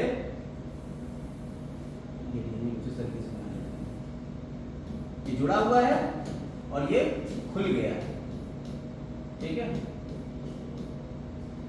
ठीक, 1 2 3 4 5, 1 2 3 4 5, ये 5 प्राइम to 3 प्राइम और ये 5 प्राइम to 3 प्राइम। क्या करा, सबसे पहले एंजाइम कौन सा आया, हेलिकेज। हेलिकेज ने क्या करा बेटा, इसे काटना शुरू किया। जब काटेंगे तो ये खुल जाएगा, खुलने के बाद ये फिर से रीजॉइन ना हो जाए, इसलिए हम यहाँ पे एक स्पेशल टाइप के प्रोटीन लगाएंगे, जिसे कहते हैं SSB, single stranded binding proteins. ठीक है, क्या है ये, सिंगल स्ट्रैंडेड बाइंडिंग प्रोटीन्स। ये क्या करेंगे, इसको यहीं पे बांधे रखेंगे। ठीक है, समझ में आ गई बात या नहीं? बोलो, ये पॉइंट समझ में आया? और हेलिकेज भाई साहब जो है वो यहाँ आगे काटते चले जा रहे हैं।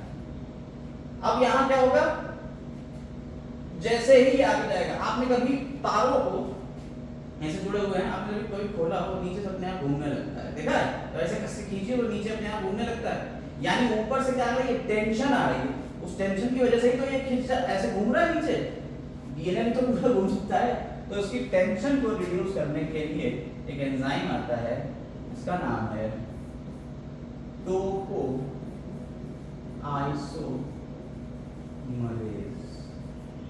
टोको आइसोमरेज क्या करेगा, रिड्यूस कराएगा इसको, टेंशन, इसको रिड्यूस कराएगा बेटा, टेंशन को रिड्यूस कराएगा, टेंशन को रिड्यूस कराएगा। ठीक, कोई दिक्कत बताओ? टोको आइसोमरेज का काम क्या हो गया, रिड्यूस करेगा टेंशन को। ठीक, यानी कि सबसे पहले हेलिकेज आएगा, हेलिकेज क्या करेगा, हेलिकेज से कट करेगा, कट करते ही ये दो पार्ट में टूट जाएगा, इसे कहेंगे रेप्लिकेशन फॉर्क। और रेप्लिकेशन फॉर्क बहुत ध्यान से सुनो बेटा, क्योंकि यहाँ पे अगर ये चीजें मिस हो गई लाइफ में फिर आपको जो है दिक्कत आने लगेगी। हमने अपनी जिंदगी में फिजिक्स और केमिस्ट्री को बहुत ही लाइटली लिया था, फिजिक्स तो पढ़ भी रही थी, केमिस्ट्री तो बहुत ही लाइट लिया था, आज तक सता रही है हमें। ठीक है, तो इसलिए अगर आपके 11 12 के बेसिक कॉन्सेप्ट खत्म हो गए, फिर आप लाइफ में इसको नहीं कभी अचीव कर पाओगे। इसलिए कह रहे हैं कि ध्यान से समझो। और हम देखो एक ही बात को 4-4 बार बता रहे हैं, रटवा देंगे यहाँ से। अब आपके जो उधर न्यूक्लियोटाइड्स थे, कौन थे, न्यूक्लियोटाइड्स, वो आके यहाँ जुड़ना शुरू। मान लीजिए ए है, ए के सामने टी, जी के सामने सी, टी के सामने ए, सी के सामने जी, जी के सामने सी, जुड़ गए। और इधर क्या होगा, इधर ए है, ए के सामने ये, यही वाली चीज इधर होगी, टी टी टी सी ए जी सी। अब इसके अपोजिट ये वाली लगा देंगे, ए जी टी सी जी, यही तो होगा। समझ आई बात नहीं? तो ये न्यूक्लियोटाइड्स आके जुड़ गए। न्यूक्लियोटाइड्स अभी जो हमने एक्टिवेट करे थे, ये कैसे हैं, एक्टिवेटेड, एक्टिवेटेड, एक्टिवेटेड कैसे, हमने न्यूक्लियोटाइड थे, न्यूक्लियोटाइड्स मोनोफॉस्फेट में थे, मोनोफॉस्फेट को जब हमने एक्टिवेट किया तो कैसे हो गए वो, ट्राइफॉस्फेट, ट्राइफॉस्फेट होने से उसमें एनर्जी आ गई, अब ये मूव करके यहाँ आके चिपक सकते हैं। जब ये यहाँ आ जाते हैं तो ये फिर से मोनोफॉस्फेट में आते हैं, मोनोफॉस्फेट में कन्वर्ट होते हैं। ट्राइफॉस्फेट किसमें कन्वर्ट हो गया बेटा, मोनोफॉस्फेट में। जो एनर्जी निकली उससे इसने हाइड्रोजन बॉन्ड बना दिया। बात समझ में आ गई या नहीं? बोलो, कहानी का सीक्वेंस समझ में आया? सबसे पहले कहानी में, ये कहानी शुरू हो रही है न्यूक्लियस के अंदर। न्यूक्लियस के अंदर जितने भी न्यूक्लियोटाइड वगैरह पड़े हुए हैं वो अभी सोए हुए, उन्हें क्या करा जाएगा, एक्टिवेट। एक्टिवेट, इधर ये एक्टिवेट हुए, उधर ये कट गया, ये एक्टिवेट होकर मूव करके वहां तक पहुंचे और जाके जुड़ गए, बॉन्डिंग के लिए हाइड्रोजन बॉन्ड बना दिया। कहानी में यहां तक हम लोग आ चुके हैं। उसने उसे काट दिया था, स्टेबलाइज कर दिया था, आगे वो आगे लगाता चला जा रहा है, ये आगे जुड़ते चले जा रहे हैं। ठीक है, और ये एंजाइम जो अब इसका काम क्या, अब काम बचा है सिर्फ इसे जोड़ना, यानी पॉलीमराइजेशन करना। और पॉलीमराइजेशन करने के लिए हमारा एंजाइम कौन है, डीएनए पॉलीमरेज। और डीएनए पॉलीमरेज के हैं नखरे दो। पहला लग रहा है कि मैं स्टार्ट तो करूं, मैंने तो चाहे कुछ कर लो। अब यहाँ आके सब चिपक गए हैं, कह रहा भाई साहब दावा तो शुरू कर दिया, मैं नहीं स्टार्ट कर रहा। ये तो है नखरे, तो नखरे को भाई हल करा जाएगा, कैसे हल करा जाएगा? यहाँ पे आरएनए का एक छोटा सा टुकड़ा लाके चिपकाया जाता है, जिसे कहते हैं प्राइमर। ठीक, अब समस्या क्या है यहाँ, एक बात और समझ लीजिए। दूसरा नखरा इसका क्या है? दूसरा नखरा ये है कि मैं शुरू तो करूंगा, लेकिन हमेशा 5 प्राइम टू 3 प्राइम। तो ये प्राइमर कहाँ पे लग जाएगा? जहाँ 3 प्राइम होगा उसके सामने जाके इसे प्राइमर को लगा देना। प्राइमर कहाँ लगेगा? यहाँ लगेगा। तब इसने हमें यहाँ पे बना दिया 5 प्राइम। ठीक, लेकिन ये जो प्राइमर है इस वाले पे कहाँ लगेगा? इस वाले पे ये प्राइमर यहाँ पे लग जाएगा। नहीं समझे बात को? प्राइमर किस वाले स्ट्रैंड में कहाँ लगेगा? यहाँ लगेगा। बोलो साहिल को ये बात समझ में आई? Yes sir. यहाँ पे क्यों लग रहा है? क्योंकि यहाँ क्या होगा? 3 प्राइम होगा, तो ये 5 प्राइम बनेगा। समझ में आई? यहाँ 3 प्राइम तो इधर क्या जाएगा? 5 प्राइम हो जाएगा। बोलो कोई समस्या? कोई समस्या इसमें? है आराम? आसान है? अब क्या होगा? अब डीएनए पॉलीमरेज आएगा, वो कहेगा ठीक है चलो तुमने करके अब हमारे पॉलीमराइजेशन करते चले जाएंगे, आगे बढ़ते जाएंगे। इधर क्या होगा? ये पॉलीमराइजेशन करता हुआ जाएगा, आते यहीं रुक जाएगा, पूरा हो गया, बात खत्म। यानी अब अगला स्टेप क्या आएगा? अगला स्टेप देखो जरा अच्छे, पूरा ही अगला स्टेप जो होगा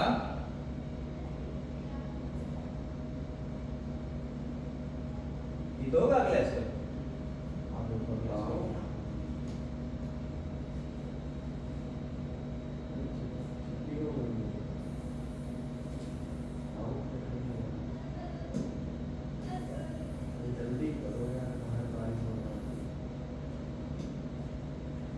अगले स्टेप के लिए थोड़ा सा इसे हम और कट करेंगे, है ना? ये और कट कर देंगे, देख और इसको हम डाल देते हैं थोड़ा नीचे।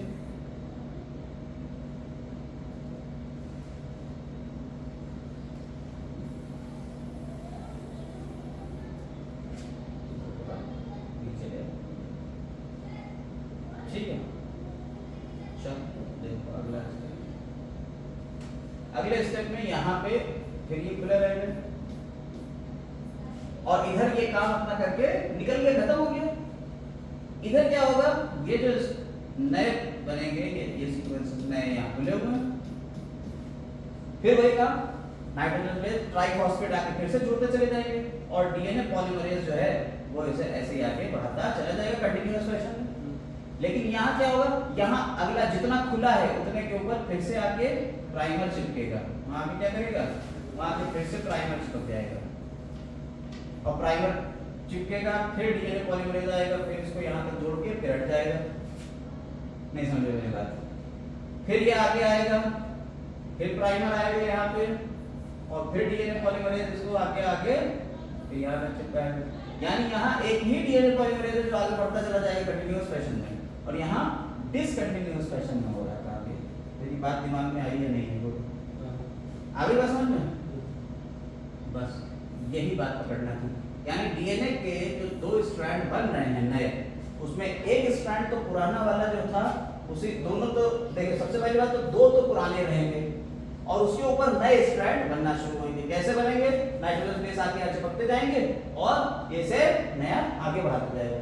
लेकिन बढ़ाने के लिए एक स्ट्रैंड पर तो कंटिन्यूअस एक ही बार डीएनए पॉलीमरेज लगेगा और चिपकता चला जाएगा। दूसरे स्ट्रैंड के ऊपर डीएनए पॉलीमरेज बार-बार लगेगा, वहां पे बार-बार प्राइमर भी लगेंगे।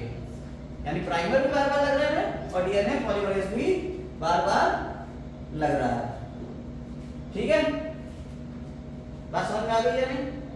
इस वजह से यहाँ पे ये जो डीएनए रेप्लिकेशन है ये वाला, ये डिसकंटिन्यूअस फैशन में, ये वाला जो स्ट्रैंड बनेगा, इस स्ट्रैंड में जो डीएनए बन रहा है बेटा, देखिए छोटे छोटे टुकड़ों में बन रहा है। ये डीएनए कैसा बन रहा है? छोटे छोटे टुकड़ों में बन रहा है। इन टुकड़ों को कहते हैं ओकाज़ाकी फ्रैगमेंट्स। इन डीएनए के छोटे छोटे फ्रैगमेंट्स को क्या कहते हैं? Okazaki fragment.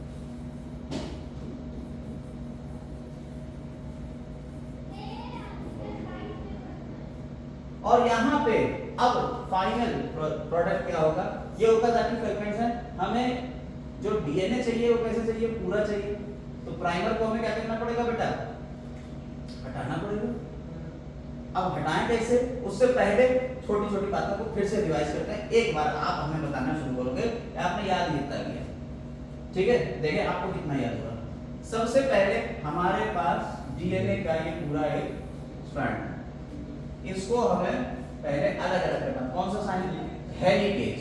डीएनए का रेप्लिकेशन जिस पॉइंट से शुरू होगा उस पॉइंट को लिखेंगे ORI, origin of replication. Helicase क्या करेगा? डीएनए को अनवाइंड कर देगा, दो अलग अलग पार्ट में डिवाइड कर खोल देगा। फिर क्या होगा? इसके ऊपर आएगी न्यूक्लियोटाइड बेस पेयरिंग हो जाएगी। फिर क्या होगा बेटा? फिर प्राइमर लगेगा। ठीक है, प्राइमर अगर 3 प्राइम वाला है तो उसमें यहाँ 5 प्राइम पे लग जाएगा, अगर यहाँ है तो इसमें अंदर की तरफ लगेगा 3 प्राइम पे के सामने। 3 पे तो 5 पे लगेगा, 5 पे नहीं 3 प्राइम के सामने ही लगेगा प्राइमर हमेशा, यानी नया स्ट्रैंड जो बनेगा वो हमेशा 5 प्राइम टू 3 प्राइम बनेगा। तो अब 5 प्राइम पे लग गया। अब प्राइमर लगने के बाद स्टार्ट करने कौन आएगा? नकरेबाज, डीएनए पॉलीमरेज। ऐसे पॉलीमरेज एक स्ट्रैंड के ऊपर तो कंटीन्यूअस बनेगा, ठीक है, दूसरे स्ट्रैंड के ऊपर डिसकंटीन्यूअस फैशन में डीएनए के छोटे छोटे फ्रेगमेंट बनेंगे, और बीच बीच में उस पे क्या पड़ा होगा? प्राइमर पड़ा होगा। उन छोटे छोटे फ्रेगमेंट्स को क्या कहते हैं?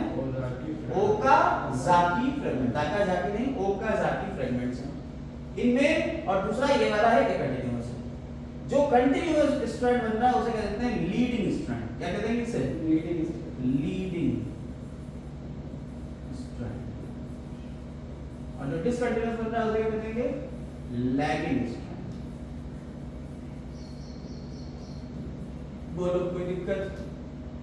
या जिस पे डिसकंटीन्यूअस बन रहा है उसे लैगिंग, जिस पे बन रहा है कंटीन्यूअस उसे लीडिंग। यहां तक कोई दिक्कत नहीं। अब एक राज खोलना है। अब एक राज को हम खोलने जा रहे हैं। डीएनए पॉलीमरेज जो होता है बेटा ये 3 टाइप का होता है।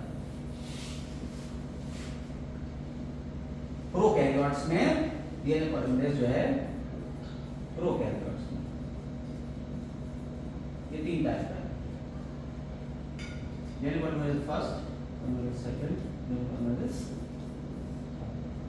डीएनए पॉलीमरेज फर्स्ट जो होता है, डीएनए पॉलीमरेज फर्स्ट जो है ये बहुत स्लो है। सेकंड जो है वो थोड़ा सा फास्ट है, और थर्ड सबसे ज्यादा फास्ट होता है। ये 2000 बेस पेयर पर सेकंड के हिसाब से जोड़ता चला जाता है। पॉलीमराइजेशन जो है जो जोड़ने का काम होता है, तो यहाँ पे ये 2000 बेस पेयर को आप 1 सेकंड में देखेंगे 2000 जोड़ता चला जाता है पूरी लाइन को, इतनी तेजी से चलता है। तो मेन तो आपका होगा डीएनए पॉलीमरेज थर्ड। सेकंड जो होता है वो थोड़ा धीमा होता है, फर्स्ट को ज्यादा ना के बराबर। सेकंड में 200 बेस पेयर का होता है। इसका काम बेसिकली क्या होता है? प्रूफ रीडिंग का होता है। Proof reading. जो आपने कहा कि डीएनए जब 2000, जब आप काम कोई बहुत तेज कर रहे हो तो कहीं ना कहीं कुछ ना कुछ तो ग्लिच रह जाती है, कुछ ना कुछ तो गड़बड़ी रह जाती है। तो अब यहाँ पे तो एक बहुत बड़ी गड़बड़ी है। बढ़ा रहे थे डीएनए, आरएनए का छोटा सा टुकड़ा लगा दिया, प्राइमर लगा दिया, तो आरएनए तो हमें हटाना पड़ेगा। तो हटाने में क्या होगा?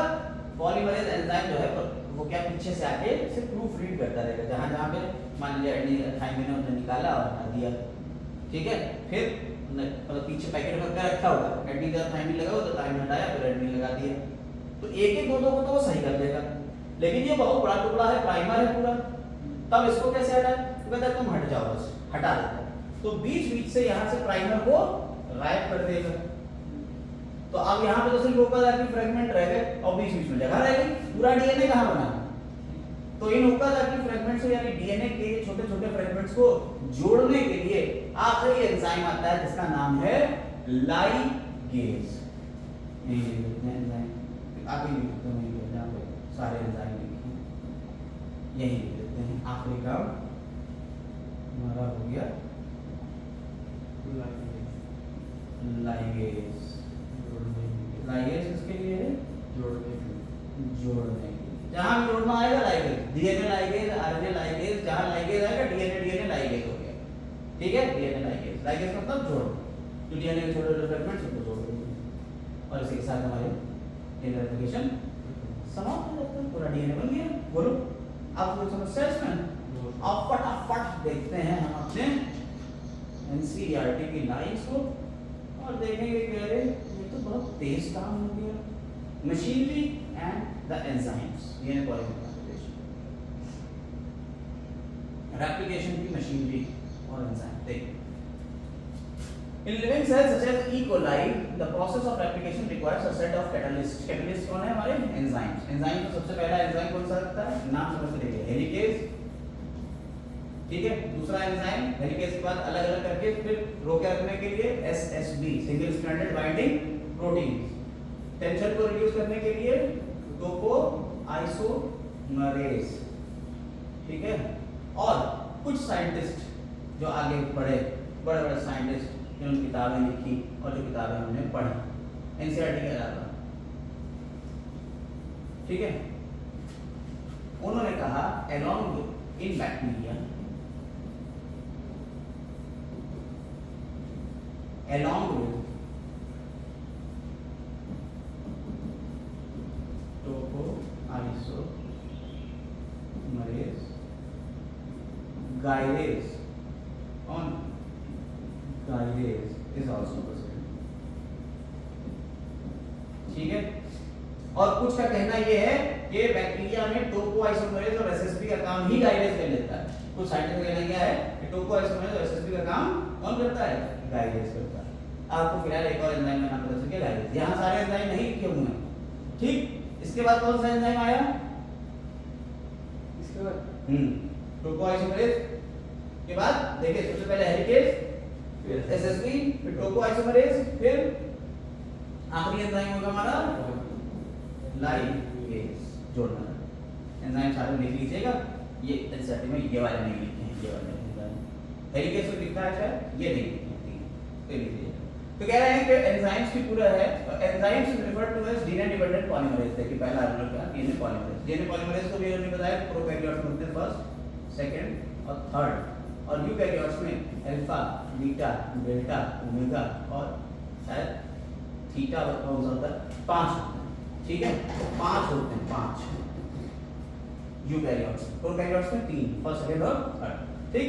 Since the use of DNA template catalyze DNA template, अच्छा ये पॉइंट पकड़िएगा। टेम्पलेट हर वो चीज है जो कोडिंग करती है। जैसे आपने कहा डीएनए में हमने यहाँ एडेनिन, यहाँ ग्वानिन, यहाँ थाइमिन, यहाँ साइटोसिन लगाया। इसी कोड को देखते हुए तो नया बन रहा है। एडेनिन के सामने थाइमिन, साइटोसिन, एडेनिन, ग्वानिन, ये जो नया बन रहा है इसको देखते हुए है ना। तो इसको क्या कहते हैं? टेम्पलेट। क्या कहते हैं इसे? टेम्पलेट कहते हैं। बहुत दिमाग रखिएगा, टेम्पलेट क्वेश्चन काफी बार पूछा गया है, यहाँ भी आएगा। और बायोटेक्नोलॉजी, देखिए ये दोनों चैप्टर बायोटेक्नोलॉजी और ये एक ही हैं, अलग अलग कर दिए गए हैं। हम आपको एक ही साथ पढ़ाएंगे, इसके बाद डायरेक्ट बायोटेक्नोलॉजी पे आने वाले हैं। तो ये क्या करेगा? Template strand. ये वाला भी स्ट्रैंड कौन सा हो गया? टेम्पलेट, क्योंकि ये भी कोडिंग दे रहा है, इसी को देख के नए कोड बनेंगे। टेम्पलेट समझ में आ गया? तो उन्होंने क्या कहा? कह रहे हैं DNA template to catalyze the polymerization of deoxyribonucleotides. These enzymes are highly efficient enzymes. ये कैसे हैं? बहुत ही efficient enzyme, इनकी efficiency बहुत है। As they have to catalyze polymerization of large number of nucleotides very short time. E. coli में कितने होते हैं? 4.6 × 10⁻⁶ बेस पेयर होते हैं, और हमारे अंदर कितने होते हैं? 6.6 × 10⁻⁹ बेस पेयर होते हैं। ये कंप्लीट करते हैं रेप्लिकेशन को 18 मिनट में। That means average rate of polymerization है approximately 2000 बेस पेयर्स पर सेकंड। हमने बता दिया डीएनए पॉलीमराइजेशन का काम, पॉलीमरेज का काम ही ये क्या है? 2000 बेस पेयर पर सेकंड के हिसाब से ये जोड़ता है, ठीक। 18 मिनट के अंदर रेप्लिकेशन का प्रोसेस हमारे अंदर कंप्लीट होता है। हमारे अंदर नहीं, बैक्टीरिया के अंदर हो रहा है, ठीक। तो not only do these polymerase have be fast, but they also have to catalyze the reaction with high degree of accuracy. By accuracy भी होना चाहिए, खाली तेज थोड़ी होना चाहिए। इसके लिए हमारे पास पीछे मिस्टेक्स को पकड़ना भी है। मिस्टेक्स को पकड़ने के लिए हमारे पास प्रूफ रीडिंग होना चाहिए। प्रूफ रीडिंग हमने बता दी, कौन करेगा? पॉलीमरेज सेकंड करेगा, ठीक। और अगर कहीं पे कुछ इधर से उधर हो जाता है तो क्या हो जाएंगे बेटा? तो क्या हो जाएगा? म्यूटेशन। म्यूटेशन मतलब कुछ नया ही बन के आएगा। अगर कहीं इधर उधर कुछ हो गया तो क्या बन जाएगा? म्यूटेशन हो जाएगा। Furthermore energetically respiration is very expensive process. देखिए एनर्जी तो याद रखिएगा, इसमें एटीपी की जरूरत पड़ रही थी। हमने आपको बताया था मोनोफॉस्फेट को ट्राइफॉस्फेट को बदलना था, ठीक है, मोनोफॉस्फेट को ट्राइफॉस्फेट में बदलने के लिए एटीपी की जरूरत पड़ रही थी, तो एनर्जेटिकली बहुत एक्सपेंसिव है, इसीलिए एक स्ट्रेच नहीं होगा पूरा कि ये 2 मीटर का था डीएनए पूरा लेवल एक साथ कर दूंगी, इसलिए धीरे धीरे होगा, क्योंकि इतनी एनर्जी तुम ला ही नहीं पाओगे अपनी बॉडी में। समझ में आई? डीऑक्सीराइबोन्यूक्लियोसाइड ट्राइफॉस्फेट सर्व ड्यूअल पर्पस। देखिए यहां से एक क्वेश्चन उठेगा, डीऑक्सीराइबोन्यूक्लियोसाइड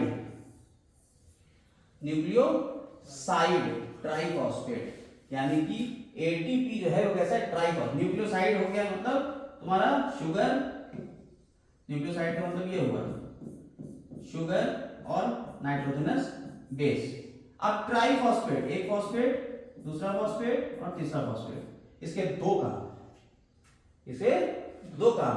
इन addition to acting as substrate, ये किसकी तरह एक्ट कर रहा है, सबस्ट्रेट की तरह। They provide energy for polymerisation. ATP adenosine triphosphate हो गया तो क्या करेगा, ये एनर्जी भी देगा। और सबस्ट्रेट की तरह, ये सबस्ट्रेट मतलब अगर ये एटीजीसी, तो एटीजीसी में ए कैसे ऐड कर रहा है, सबस्ट्रेट की तरह भी ऐड कर रहा है। और अगर एडिनोसिन ट्राइफॉस्फेट हो जाएगा तो क्या करेगा, वो एनर्जी भी देगा। मेरी बात समझ में आ रही है? तो ड्यूअल पर्पस समझ में आ गया। क्या है इसके दो पर्पस, एक तो क्या है, ये सबस्ट्रेट की तरह वर्क कर रहा है, दूसरा क्या कर रहा है, ये एनर्जी भी दे रहा है। ठीक है, the two terminal phosphates in deoxyribonucleoside triphosphate high energy phosphate होते हैं एटीपी के जैसे। जैसे आपने कहा ए था, ये तो मोनोफॉस्फेट में है, अगर डीएनए के अंदर ये लगा है ए तो मोनोफॉस्फेट है, अगर इसमें दो फॉस्फेट और जोड़ दोगे तो क्या हो जाएगा, ये ट्राइफॉस्फेट। और ये दो बॉन्ड हैं, ये बहुत एनर्जी वाले बॉन्ड हैं। ये बात लिखी हुई है एनसीईआरटी में, समझ में आई बात? आइए आगे आते हैं। In addition to DNA dependent DNA polymerase, देखिए ये जो पॉलीमरेज एंजाइम था उसका नाम क्या था, DNA dependent DNA polymerase.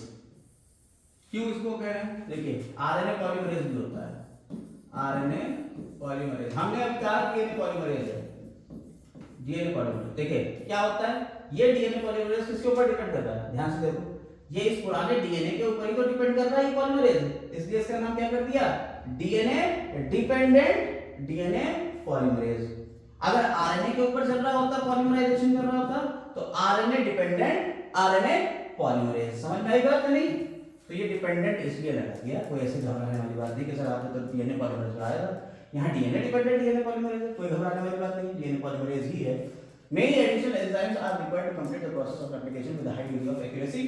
For long DNA molecules, since two strands of DNA cannot separate in entire length, क्योंकि बहुत ही ज्यादा एनर्जी की रिक्वायरमेंट होगी, तो क्या होता है, जिप के फैशन में होते हैं, हेलिक्स जो है वो छोटे छोटे फैशन में खुलता है, उसे क्या कहते हैं, स्मॉल ओपनिंग्स को रेप्लिकेशन फॉर्क। समझ में आई बात करें? DNA dependent DNA polymerase catalyze polymerization in only one direction, that is 5 prime to 3 prime। ये बताया हमने, नगरेज के दो हैं, शुरू नहीं करेगा और दूसरा क्या नहीं करेगा, हमेशा 5 prime to 3 prime करेगा। This creates some additional complications। ये additional complication क्या है, एक तो कंटिन्यूअस फैशन में बनेगा और दूसरा डिसकंटिन्यूअस फैशन में बनेगा। तो कंटिन्यूअस फैशन में और डिसकंटिन्यूअस फैशन में बनेगा, ठीक है। और लास्ट में जो डिसकंटिन्यूअस वाला है, छोटे छोटे ओकाजाकी फ्रेगमेंट्स को कौन जोड़ेगा, डीएनए लाइगेज। समझ में आएगा? जहां से डीएनए का रेप्लिकेशन स्टार्ट होता है उसे क्या कहते हैं, ओरिजिन ऑफ रेप्लिकेशन। अरे ये बहुत आसान था, ये तो बस समझ नहीं पा रहे थे। हाँ तो आसान, आगे देखिए। Because of the requirement of high origin of replication, that the piece of DNA, if needed to be propagated during recombinant DNA procedure, requires a vector। जब recombination होगा तब एक vector, जब recombination होता है, हम लोग बायोटेक्नोलॉजी पढ़ेंगे, एक वेक्टर होता है, उसमें recombination जो होता है वहां पे, जहां पे आपका ORI होगा उस वेक्टर में, वहीं पे नया DNA जोड़ेंगे।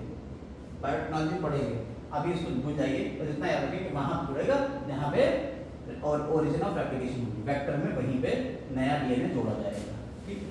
अभी इसको भूल हटाइए। The vectors provide origin of replication, तो वेक्टर्स में क्या होती है, origin of replication. Further not every detail of replication is understood well in eukaryotes. देखिए in eukaryotes replication of DNA take place as at कौन सी phase, S phase of cell cycle. The replication of DNA inside division cycle should highly coordinated, ठीक है। Failure in DNA division after DNA replication results into polyploidy. ध्यान से समझिए, अगर DNA का replication हो गया है और सेल डिवीजन नहीं हुआ तो क्या होगा, क्रोमोसोम्स में पॉलीप्लॉइडी की कंडीशन हो जाएगी, यानी 2n था 3n या 4n हो जाएगा। समझ में आई बात है नहीं? इसे कहते हैं पॉलीप्लॉइडी कंडीशन। हप्लॉइड है, डिप्लॉइड है, ट्रिप्लॉइड है, टेट्राप्लॉइड है, ऐसे पॉलीप्लॉइडी कंडीशन आ जाएगी। You will learn detail origin और ये सब जो है सब कहां हायर क्लास में करोगे, लेकिन फिर हमने तुम्हें बहुत सारी बातें यही बता दी, ठीक। उम्मीद कर रहे हैं डीएनए रेप्लिकेशन को बिल्कुल एक को एक चीज रट्टा मार के समझ में आ गई होगी। सबसे पहले हम लोगों ने पढ़ा कि डीएनए का रेप्लिकेशन कैसा होता है, सेमी कंजर्वेटिव होता है, यानी आधा आधा होता है, पुराना आधा। इसके लिए दो साइंटिस्ट आए थे, मिशेल्सन और स्टॉल और टेलर। मिशेल्सन और स्टॉल ने बैक्टीरिया के ऊपर करा था, ई कोलाई के ऊपर 1958 में करा था और तीन चीजें ली थी, NH4Cl लिया था, N15 वाला लिया था मटेरियल, M14 वाला मटेरियल लिया था। इसके अलावा सीजियम क्लोराइड ली थी जिसमें सेंट्रीफ्यूगेशन और डेंसिटी ग्रेडियंट का के थ्रू उसको नीचे बैठा रहा था। और तीसरी चीज क्या थी, ई कोलाई जो बैक्टीरिया था, वो जो था, तो ये तीनों चीजों का यूज किया था। ई कोलाई को 20 मिनट और फिर अगले 20 मिनट यानी 40 मिनट के लिए करा था और देखा तो पता चला कि डीएनए रेप्लिकेशन सेमी कंजर्वेटिव भी होता है। टेलर ने सेम काम किया, किसका यूज किया था, उन्होंने रेडियोएक्टिव थायमिडीन का यूज किया था और रेडियोएक्टिव थायमिडीन जो थी उसको यूकैरियोट्स में यूज किया था। टेलर एट ऑल उनके साइंटिस्ट थे 1958 में विसिया फैबा या ब्रॉड बीन के ऊपर करा था। डीएनए रेप्लिकेशन कैसे होता है, उसकी मशीनरी में हमारे एंजाइम्स, एंजाइम्स में हमारा था हेलिकेज, हेलिकेज के बाद एसएसबी, टोपोआइसोमरेज था, गायरेज, गायरेज और लास्ट में लाइगेज था। जहां से शुरुआत होती है उसे कहते हैं origin of replication. DNA polymerase जो एंजाइम थे वो तीन तरीके के थे प्रोकैरियोट्स में, और यूकैरियोट्स में 5 तरीके के थे, अल्फा बीटा डेल्टा और ओमेगा, ठीक। ये 5 तरीके के एंजाइम प्रोकैरियोट्स में। हम यहाँ एनसीईआरटी में सिंपल डीएनए पॉलीमरेज लिखा हुआ है, वो भी डीएनए पॉलीमरेज ऐसे लिखा है, डीएनए डिपेंडेंट डीएनए पॉलीमरेज। ये काम इसके दो नखरे हैं कि ये स्टार्ट नहीं करेगा और ये हमेशा 5 प्राइम टू 3 प्राइम पे एक्ट करेगा, ठीक है। इसके बाद इन्होंने क्या बात करी, इन्होंने और बात करी कि वैसा डीएनए रेप्लिकेशन में ओरिजिन ऑफ रेप्लिकेशन में बोलेगा, फिर आके जुड़ेंगे और जुड़ने के बाद वो पहले आपको रेप्लिकेशन फॉर्म करेगी, वो की फ्रेगमेंट बनेंगे डिसकंटिन्यूअसली और कंटिन्यूअस है तो एक ही साथ होगा। प्रूफ रीडिंग की बात करें, फिर से निकाल देंगे प्राइमर्स को और फिर पूरा डीएनए जोड़ देंगे, लाइगेज के थ्रू जोड़ा जाता है, ठीक है। यहाँ तक हमारा डीएनए रेप्लिकेशन कंप्लीट होता है। नेक्स्ट इसके बाद है ट्रांसक्रिप्शन, इसको हम लोग नेक्स्ट वीडियो में देखेंगे। यहाँ तक बस इतना ही।